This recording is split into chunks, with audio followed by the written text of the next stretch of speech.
Hi, my name is Barb Nangle. I'm the founder of Higher Power Coaching and Consulting. I want to welcome you to my podcast, Fragmented to Whole, Life Lessons from 12-Step Recovery. This is episode 10, My Tools of Recovery, Part 3, Focus on Me. This is the third part of my 3-part series on my most important tools of recovery, keeping the focus on me. As a reminder, my number 1 most important tool of recovery is pausing. My number 2 most important tool is reaching out, whether that be to another person or my higher power. And the topic of this episode, my number 3 most important tool, keeping the focus on me, which means several things. It means asking myself in a given situation, what do I want or what do I need right now? It also means minding my own business. It means understanding my part in things, which I can only do if I keep the focus on me. And it means engaging in self-care. I'm going to unpack all of those in a moment. First, let's tackle what it means to ask myself, what do I want or need in a given situation? This is the alternative to my former way of being before recovery, where I kept the focus on others, or at least outside of myself all the time. This meant both so as to rescue others as well as to find fault with others or with situations going on around me, to blame them for my misery. An example of me learning to keep the focus on me is that I recently hosted an event and there was a relative who was coming to the event, and I was like, oh my God, I'm going to have to go out to dinner with them afterwards, which I really didn't want to do. And then I realized I don't have to do anything I don't want to. I don't have to spend time with this person. It's very difficult for me to be healthy around this person, so I don't have to spend time with them.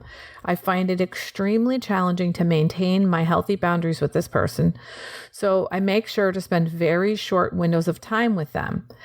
And being at the event was definitely going to be enough for me. I certainly didn't want to go out to dinner and be with them in a small group after being at the event.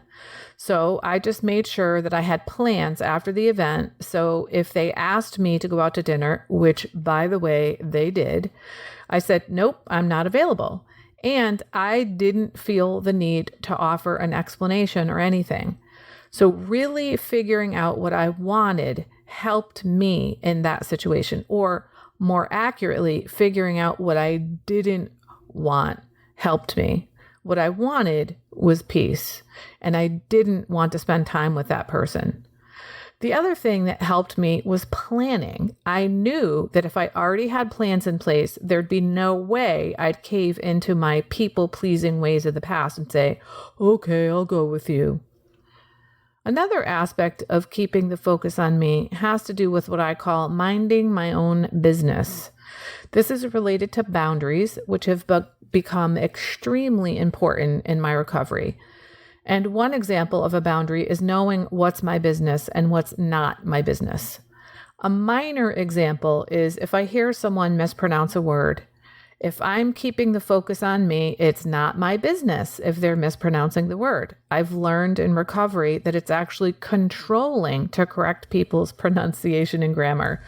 Who knew? Another minor example of minding my own business is when I hear somebody asking for directions to someplace I know, and the person giving them directions tells them a way that's not the most efficient or not the easiest way to get there. Now, I just let it go. In the past, there is no way I would have let that go. I would have said something like, wait, there's actually a better way to get there, because my way was always the right way. Now I realize it's none of my business if they didn't ask me and they asked the other person. Now, if the person gave completely incorrect directions, that's a whole nother story, and I would certainly say something, but I'd couch it in a completely different way than I would have in the past. In the past, I probably would have said, that's wrong. What you need to do is X, Y, Z. Now I'd say something like, I'm not so sure that's correct. I think if you go ABC way, or I might say, I didn't know you could get there that way, so as not to assume I'm right and the other person is wrong. because I've learned, in fact, that I am often wrong. But in the past, I always assumed I was right and everyone else was wrong, though I really didn't always realize that. I don't need to come to people's rescue all the time, take on the world all the time, because it's none of my business unless people ask me. Then I can choose for it to be my business if I want. Another example is if someone is talking about a difficulty they're having and they have not asked for my help. I don't offer it. It's none of my business. If I'm paying attention to what's going on with me, I'm not focused on them. In fact, I might use this as an opportunity to see a difficulty that I'm having in a new light by hearing them share about what's going on for them. What's different now is if I feel like I can really be helpful to them, then I ask them, are you looking for feedback or just venting? Or sometimes I might say, I feel some unsolicited advice coming and I don't want to give it to you if you don't want to hear it. It's also none of my business if two people are disagreeing in front of me, and it's none of my business if someone is failing at something. And if I've made it clear that I'm there for someone in recovery if they need me, it's none of my business if they are hurting themselves or if they're relapsing. If they don't want my help, then it's none of my business to help them. Another very important aspect of keeping the focus on me has to do with understanding my part in things. This has been my greatest gift of recovery, learning my part in things. Before recovery, I honestly didn't know that I was doing anything to create the discord, lack of peace, anxiety, and tension I had in my life at almost all times. I blamed all of you and the world at large for all of my problems. This was not entirely conscious, by the way, but I was walking around in the world blaming everyone else and the world for everything that went wrong in my life. I've really come to understand what I was doing to create chaos, to exacerbate chaos, to draw chaotic people near me, and to be drawn toward chaotic situations, etc. In recovery, particularly in doing step 4, which is where we take a searching and fearless moral inventory of ourselves, I finally learned what I was doing to make those bad things happen or make them worse. It was a lot of different things, including not pausing, not reaching out, and not keeping the focus on me, which is why these 3 things are my most important tools of recovery. Using them has dramatically changed the way I operate in the world. Notice that I didn't change the world around me, I changed me, which is the only thing I have control over. And learning my part in things really came from keeping the focus on me. So if I go into a situation and something happens where someone's pissing me off, for example, I'm never going to get to peace, which is what I want now that I've had a taste of it, if I don't keep the focus on me. If I'm worried about them and what they're doing and I don't keep the focus on me, there's nothing I can do to change the situation. But if I keep the focus on me, then I can do something about that. So this goes back to the thing I said in one of the last couple episodes about if I am disturbed, there is something wrong with me. Again, that doesn't mean nobody did anything wrong or there isn't something wrong with the situation. It means that if I want to be undisturbed, then I'm the one with the problem and I'm the one with the solution. And the solution is to keep the focus on me. What do I want or need in that situation to get to peace?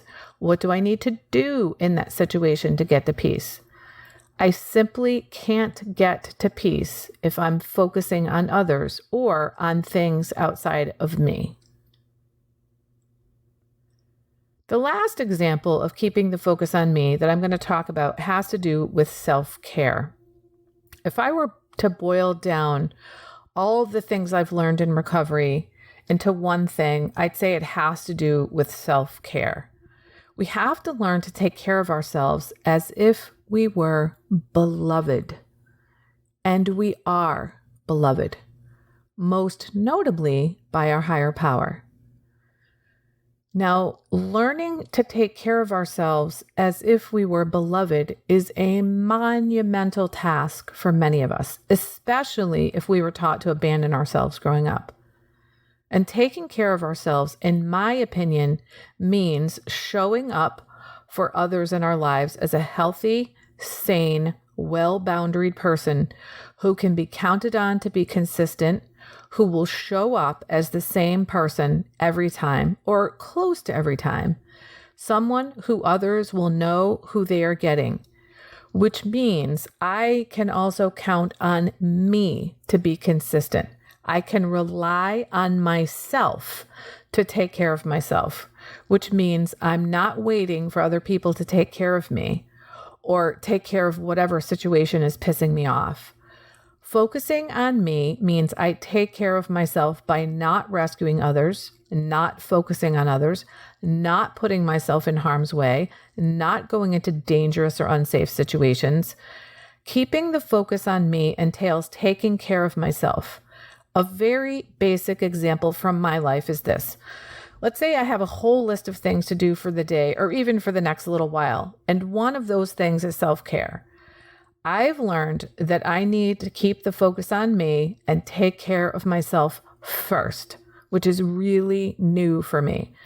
Remember what they say on airplane flights. Put the oxygen mask on yourself first before you put it on someone that's near you or that you're caring for. Because if you pass out from lack of oxygen because you don't have a mask on, you can't help anybody.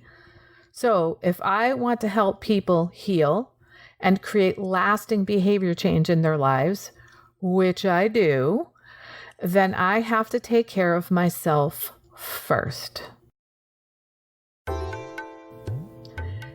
That's it for today's episode. I hope this has been helpful, hearing about all the ways in which I keep the focus on me. That's it for today. Thank you for listening. Be sure to like and subscribe so you can get future episodes of my podcast.